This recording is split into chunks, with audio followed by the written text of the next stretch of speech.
J-24 avant l'Ironman des Sables d'Olonne. Aujourd'hui, je vais faire la reconnaissance du parcours vélo, 180 km et 1000 de D+. Ça va être cool. Croise les doigts pour qu'il n'y ait pas trop de vent.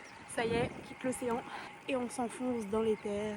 En fait, ce qui est très cool avec le parcours, c'est que les seules montées qu'il y a, il y a une descente juste avant. Donc, tu prends de la vitesse dans la descente et après la montée, elle passe toute seule.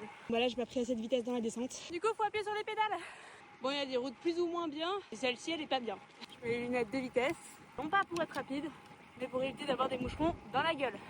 En vrai, le parcours est cool, mais à part des champs, il n'y a pas grand-chose. Nous sommes à Saint-Georges de Pointindou.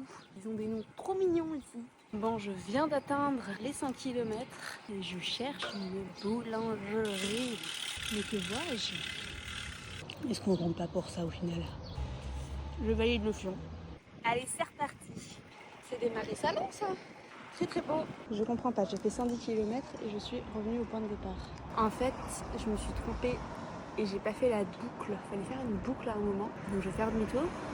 Je vais pas faire 180 km, mais je vais en faire 200. Bon, ça y est, je suis revenue à Véret, là où il y avait l'intersection. Voilà, j'ai pas la foi de faire encore 90 km là.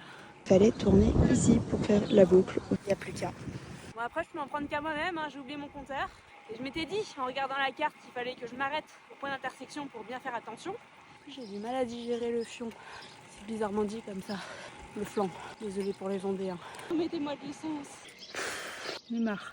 Fameuse intersection que je vois pour la 3e fois. Et cette fois-ci, je tourne ici. Je viens de passer les 180 km. En normal, j'aurais dû être arrivée. Et là, il me reste 20 km. Vous voyez tout le parcours en fait. Petite descente et des petites montées. Oh, je commence à avoir mal aux genoux. Oh, j'ai envie de faire pipi. Non, je me fais pas pipi sur l'entraînement. C'est un peu crade. En course aussi.